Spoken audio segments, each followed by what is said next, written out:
Je voudrais aujourd'hui partager avec vous ce verset de l'Évangile selon saint Jean, chapitre 14, verset 23. Je vous le chante. Si quelqu'un m'aime, il gardera ma parole, et mon Père l'aimera, et nous viendrons chez lui, et nous ferons chez lui notre demeure. Ce verset est très clair et très emblématique du positionnement religieux de Jésus.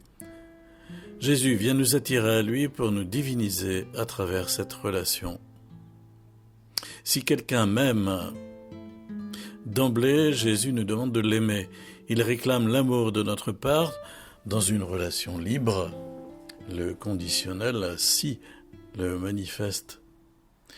C'est la question qu'il pose à Pierre. M'aimes-tu ? Et Pierre ne peut que bafouiller qu'il lui est attaché d'amitié. Notre amour est bien court.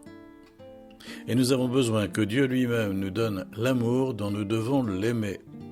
En ce sens, Jésus priera quelque temps plus tard « Je leur ai fait connaître ton nom et je le ferai connaître pour que l'amour dont tu m'as aimé soit en eux. » Est-ce que je quête auprès de Dieu cet amour qu'il veut me donner pour l'aimer? Si quelqu'un m'aime, il gardera ma parole. Jésus dit de façon similaire, si vous demeurez fidèles à ma parole, vous êtes vraiment mes disciples. Jean 8, 31. Pour Jésus, le signe de notre pauvre amour est l'observance de sa parole, notre attachement amoureux à sa parole. Il dit clairement 2 versets plus haut, « Celui qui reçoit mes commandements et les garde, c'est celui-là qui m'aime. » Parce que sa parole est ce qu'il donne de plus précieux. Et il est lui-même le Verbe, la parole du Père, la vie du Père. Qui écoute ma parole et croit en celui qui m'a envoyé obtient la vie éternelle et il échappe au jugement, car déjà il passe de la mort à la vie. Jean 5, 24. Est-ce que je garde les paroles de Jésus amoureusement dans mon cœur, comme la lumière la plus précieuse dont je puisse bénéficier? Si quelqu'un m'aime, il gardera ma parole, et mon Père l'aimera. Toute marque d'amour que nous avons pour le Fils attire sur nous la bienveillance du Père. Nous sommes saisis à l'intérieur de ce mouvement trinitaire d'amour qui unit le Père au Fils. Rien de plus dynamique que la vie spirituelle chrétienne. 2 versets plus haut, nous lisons « Celui qui m'aime sera aimé de mon Père. Moi aussi je l'aimerai, je me manifesterai à lui. » Jean 14, 21.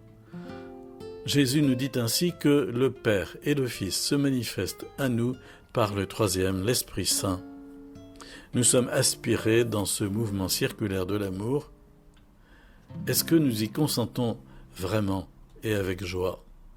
Si quelqu'un m'aime, il gardera ma parole, et mon Père l'aimera, et nous viendrons chez lui. L'amour surpasse l'amour, il se déploie pour aller toujours plus loin. Solliciter l'amour divin, c'est accepter de se laisser emporter vers un au-delà toujours plus grand. Adrienne Wurzbayer aimait à dire « Dieu est autrement, toujours au-delà ». C'est se laisser animer, mouvoir de l'intérieur sans mettre la main sur ce mouvement ni l'orienter. C'est vivre la venue intermédiaire du Seigneur dans toute sa puissance déconcertante. Entre la première venue de l'Incarnation et sa venue glorieuse à la fin des temps, Jésus, toujours présent, ne cesse de s'approcher et de nous attirer vers le Père. Si quelqu'un m'aime, il gardera ma parole, et mon Père l'aimera, et nous viendrons chez lui, et nous ferons chez lui notre demeure.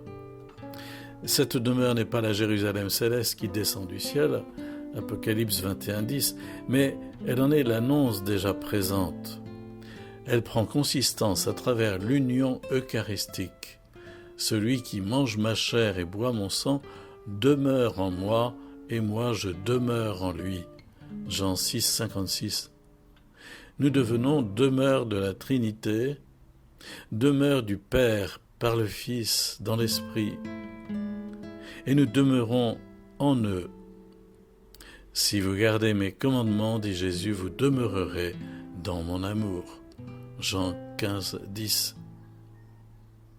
Terminons en disant que sainte Élisabeth de la Trinité, la carmélite de Dijon, au XXe siècle, a développé cette spiritualité demeurée au cours de l'amour trinitaire. Je vous cite quelques lignes d'une de ses lettres.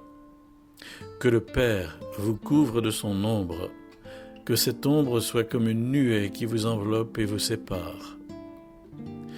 Que le Verbe imprime en vous sa beauté pour se contempler en votre âme comme un autre lui-même. Que l'Esprit Saint qui est l'amour fasse de votre cœur un petit foyer qui réjouisse les trois personnes divines par l'ardeur de ses flammes. »